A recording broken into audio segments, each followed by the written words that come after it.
জল যখন মেঘের দ্বারা টিপ টিপ করে ঝরে পড়ে তখন কি ভালো লাগে, তাই না? শুধু যে এই আবহাওয়া ভালো করে তোলে তাই নয়, এই মাটিতে সমাহিত হয়ে একটা অত্যন্ত সুন্দর গন্ধ উৎপন্ন করে। এই লতা পাতা, এই বৃক্ষ এদের জীবন দান করে, এদের পুষ্ট করে তোলে, আর তার সাথে অনেক জীবের কল্যাণ করে। কিন্তু ভাবুন, যখন বজ্রপাত হয় তখন কি হয়? এই সমস্ত জলের ফোঁটা অনিয়ন্ত্রিত হয়ে যায়, একটা ভয়ানক বন্যার রূপ নিয়ে নেয়, যা শুধুমাত্র মহাবিনাশ করে। এর সারমর্ম কি? এর সারমর্ম হলো কর্ম করুন, কিন্তু তার নিয়ন্ত্রণ রেখে। যদি আপনি নিয়ন্ত্রণে না থাকেন, তাহলে আপনিও জীবনরূপী এই বর্ষার পরিবর্তে ভয়ানক বন্যার রূপ ধারণ করবেন। কথায় বলা হয়, জীবনে ভালোবাসাই হলো সুখের মূল। এটা সত্য। এবার প্রশ্ন হলো এটাই যে এই ভালোবাসা কার সাথে করা উচিত? যদি আপনি কিছুক্ষণের জন্য সুখ পেতে চান, তাহলে ভালোবাসুন নিজের রুচি মতো। যদি আপনি কিছুদিনের জন্য সুখ পেতে চান, ভালোবাসুন নিজের বন্ধুদের। যদি আপনি কয়েক মাসের জন্য, কয়েক বছর বা অনেক বছরের জন্য সুখী হতে চান, তাহলে ভালোবাসুন নিজের পরিবারকে, মাতা পিতা, নিজের সন্তান, স্বামী স্ত্রী, নিজের আত্মীয়দের। কিন্তু যদি আপনি চিরকালের জন্য সুখী হতে চান, তাহলে ভালোবাসতে হবে শুধু নিজের কর্মগুলিকে। কারণ সম্পর্ক যেমনই হোক না কেন, কখনো না কখনো ভেঙে যাবেই। এই সংসার হলো এমনই যে যাদের সঙ্গ আমরা পাই, তাদের সঙ্গ একদিন ত্যাগ করতে হয়। শুধু কর্মই হলো এমন এক সঙ্গ যা কখনো আপনাকে ত্যাগ করবে না। আপনি কখনো পলাশ ফুল দেখেছেন?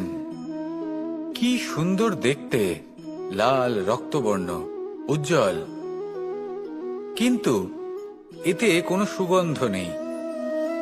সেই জন্য ওকে শুধু চোখ ভরে দেখতে ইচ্ছে করে। দেখবেন তাকে কিন্তু পুজোতে ব্যবহার করা হয় না, এই ফুল দিয়ে মালা বানানো হয় না। সেরকমই আমাদের জীবনে এমন অনেক ব্যক্তি রয়েছেন যাদেরকে সম্মান অর্জন করতে হয়। যদি আপনি কোনো উচ্চ বংশে জন্ম নিয়ে থাকেন এবং আপনার কাছে সবকিছু থাকে, ধন ঐশ্বর্য থাকে, সবকিছু আপনি আগে থেকেই পেয়ে গেছেন, তাও কিন্তু এই সংসার আপনাকে সম্মান দেবে না।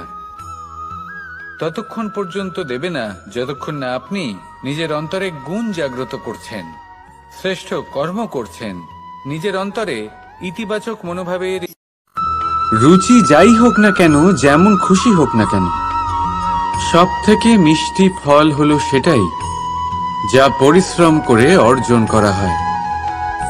এবারে দেখুন না, তিল তিল যোগ করে অল্প অল্প জমিয়ে আপনি আপনার কুটির বানালেন, সেখানে থাকলেন। অসাধারণ। সেটার আনন্দটাই আলাদা, আর সেটার সামনে বড় বড় প্রাসাদের সুখ মিলিয়ে যায়। এটার উত্তর অত্যন্ত সহজ সরল।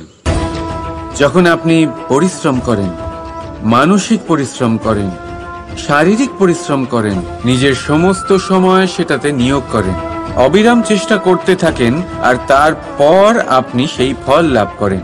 আর সেই ফলের মূল্য তো আপনারা জানেন। তাই মনে রাখবেন, পরিশ্রম অমূল্য, তাই তার থেকে পাওয়া ফলও তুলনাহীন। তাই পরিশ্রম করতে থাকুন, অবিরাম চেষ্টা করতে থাকুন। মানুষের সবথেকে বড় শক্তি হলো একটাই, আর তা সকলের মধ্যে আছে, আর তা হলো তার নিজের অস্তিত্ব, যা অন্য কারোর মধ্যে নেই। সংসারে অনেক লোক রয়েছেন, কিন্তু কেউ আপনার মতো নন। এটা হলো আপনার শক্তি, এ হলো আপনার নিজস্ব শক্তি। দুর্ভাগ্যবশত বেশিরভাগ মানুষ এটা বুঝতে পারেন না, নিজের শক্তিকে চিনতে পারেন না।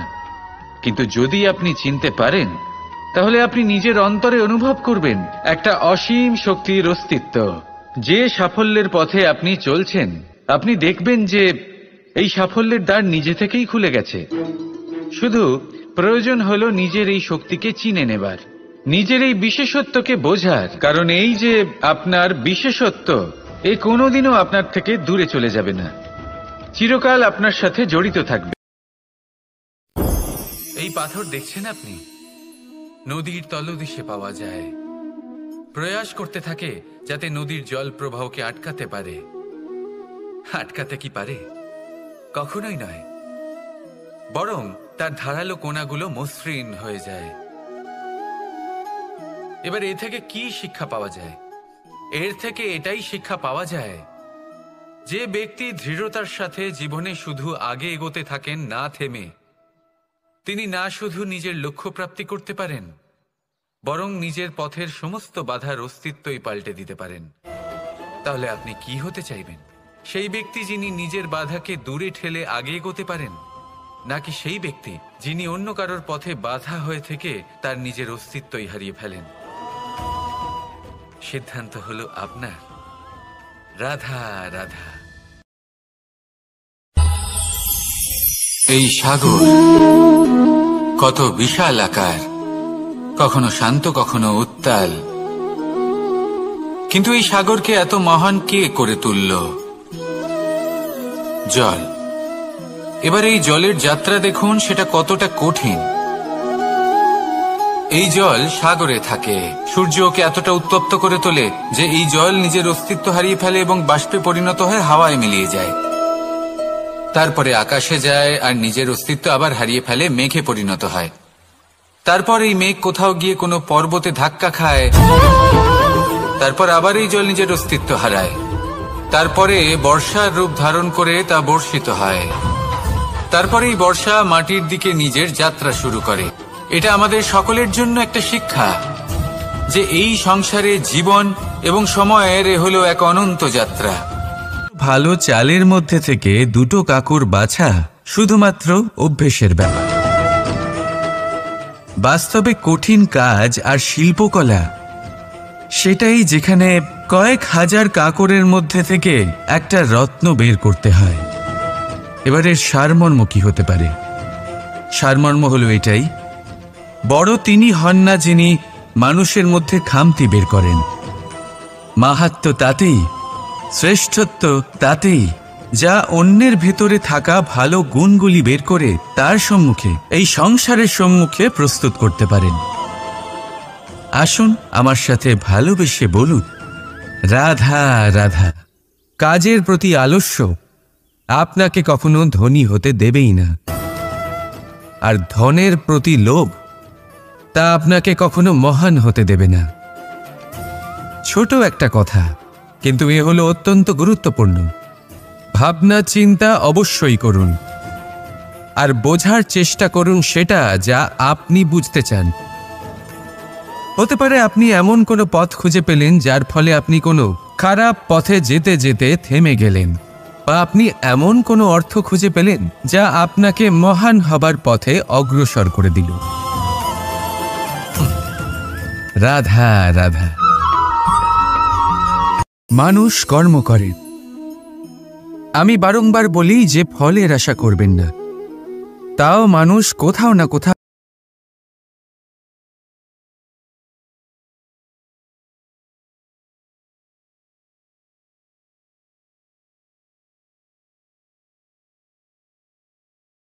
সাফল্য বা অসফলতা মনের মধ্যে রাখলে কখনো কোনো লাভ হয় না। যদি সাফল্য মনের মধ্যে রাখেন তাহলে অহংকার জন্ম নেবে। যদি অসফলতা মনের মধ্যে রাখেন তাহলে এক হীনমন্যতায় আপনি ভুগবেন, যা দিয়ে কোনো শুভকর্ম হবে না। সেই জন্য শুধুই কর্ম করে যান, কর্মেই মগ্ন থাকুন। আর আসুন আমার সাথে ভালোবেসে বলুন, রাধা রাধা। এই সাগর কত বিশাল আকার, কখনো শান্ত কখনো উত্তাল, কিন্তু এই সাগরকে এত মহান কে করে তুলল? জল। এবার এই জলের যাত্রা দেখুন, সেটা কতটা কঠিন। এই জল সাগরে থাকে। সূর্য ওকে এতটা উত্তপ্ত করে তোলে যে এই জল নিজের অস্তিত্ব হারিয়ে ফেলে এবং বাষ্পে পরিণত হয়ে হাওয়ায় মিলিয়ে যায়। তারপরে আকাশে যায় আর নিজের অস্তিত্ব আবার হারিয়ে ফেলে মেঘে পরিণত হয়। তারপর এই মেঘ কোথাও গিয়ে কোনো পর্বতে ধাক্কা খায়, তারপর আবার এই জল নিজের অস্তিত্ব হারায়। তারপরে বর্ষার রূপ ধারণ করে তা বর্ষিত হয়। তারপরেই বর্ষা মাটির দিকে নিজের যাত্রা শুরু করে। এটা আমাদের সকলের জন্য একটা শিক্ষা যে এই সংসারে জীবন এবং সময়ের এ হলো এক অনন্ত যাত্রা। এই সাগর কত বিশাল আকার, কখনো শান্ত কখনো উত্তাল, কিন্তু এই সাগরকে এত মহান কে করে তুলল? জল। এবার এই জলের যাত্রা দেখুন, সেটা কতটা কঠিন। এই জল সাগরে থাকে। সূর্য ওকে এতটা উত্তপ্ত করে তোলে যে এই জল নিজের অস্তিত্ব হারিয়ে ফেলে এবং বাষ্পে পরিণত হয়ে হাওয়ায় মিলিয়ে যায়। তারপরে আকাশে যায় আর নিজের অস্তিত্ব আবার হারিয়ে ফেলে, মেঘে পরিণত হয়। তারপর এই মেঘ কোথাও গিয়ে কোনো পর্বতে ধাক্কা খায়, তারপর আবার এই জল নিজের অস্তিত্ব হারায়। তারপরে বর্ষার রূপ ধারণ করে তা বর্ষিত হয়। তারপরেই বর্ষা মাটির দিকে নিজের যাত্রা শুরু করে। এটা আমাদের সকলের জন্য একটা শিক্ষা যে এই সংসারে জীবন এবং সময়ের এ হলো এক অনন্ত যাত্রা। এই সাগর কত বিশাল আকার, কখনো শান্ত কখনো উত্তাল, কিন্তু এই সাগরকে এত মহান কে করে তুলল? জল। এবার এই জলের যাত্রা দেখুন, সেটা কতটা কঠিন। এই জল সাগরে থাকে। সূর্য ওকে এতটা উত্তপ্ত করে তোলে যে এই জল নিজের অস্তিত্ব হারিয়ে ফেলে এবং বাষ্পে পরিণত হয়ে হাওয়ায় মিলিয়ে যায়। তারপরে আকাশে যায় আর নিজের অস্তিত্ব আবার হারিয়ে ফেলে, মেঘে পরিণত হয়। তারপর এই মেঘ কোথাও গিয়ে কোনো পর্বতে ধাক্কা খায়, তারপর আবার এই জল নিজের অস্তিত্ব হারায়। তারপরে বর্ষার রূপ ধারণ করে তা বর্ষিত হয়। তারপরেই বর্ষা মাটির দিকে নিজের যাত্রা শুরু করে। এটা আমাদের সকলের জন্য একটা শিক্ষা যে এই সংসারে জীবন এবং সময়ের এ হলো এক অনন্ত যাত্রা।